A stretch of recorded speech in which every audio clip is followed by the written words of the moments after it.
योद्धा न्यूज मराठी हार्दिक अभिनंदन करतो।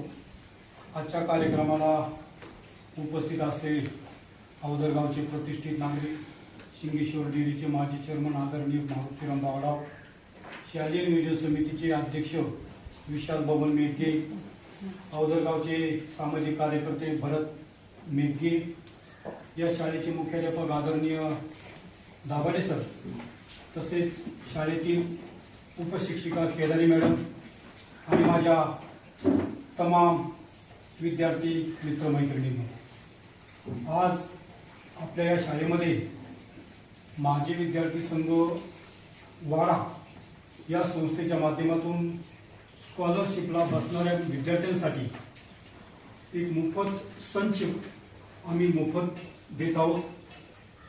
हा संच देण्यापाठीमागे हा एकच हेतू आहे की ग्रामीण भागातील मुलं स्कॉलरशिपमध्ये प्रावीण्याने पुढे यावी, स्कॉलरशिपमध्ये चांगले मार्क्स मिळून त्यांना शिष्यवृत्ती मिळावी, हा एक मनामध्ये हेतू होता।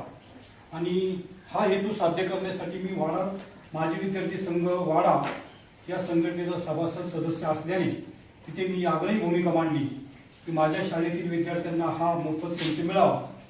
आणि त्या दृष्टिकोनातून कालच वाड्यामध्ये हे मोफत संच येऊन पडला।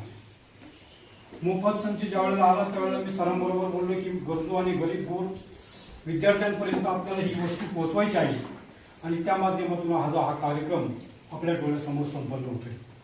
विद्यार्थी मित्रांनो, सरांनी मगाशी सांगितल्याप्रमाणे आम्ही ज्या वेळेला शाळा शिकत होतो त्यावेळेला आम्हाला कुठलीही वस्तू फुकट मिळत नव्हती, पण आज तुमचं परम भाग्य म्हणावं लागेल की तुम्हाला प्रत्येक गोष्ट ही फुकट मिळते।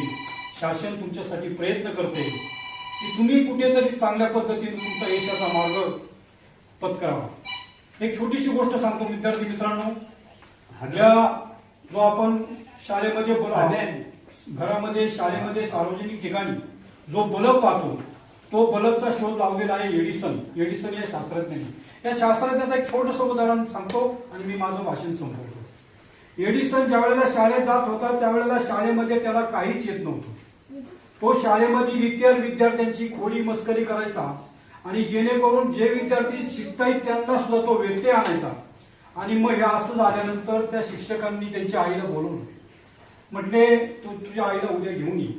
ज्यावेळेला त्याची आई आली आणि सरांना विचारू लागली की मला सर तुम्ही कशासाठी बोलवलं, तर त्या मातेला त्या शिक्षकांनी एका वर्गात घेऊन गेले, म्हटले तुम्ही हा जो माझ्याकडे विद्यार्थी पाठवलाय तो शाळा शिकण्याच्या लायकीचा नाहीये, याला तुम्ही घरी घेऊन जा।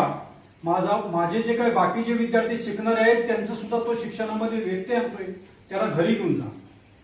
आता आई खूप टेन्शन मध्ये आली की माझा मुलगा आज शाळेत। योद्धा न्यूज मराठीचा संपादक नारायण मनोहर सूर्यवंशी। रोजच्या खात्रीशीर बातम्यांसाठी पाहत रहा आमचे न्यूज चॅनल। आजच सबस्क्राईब करा, व्हिडिओला लाईक करा आणि शेअर करा। धन्यवाद।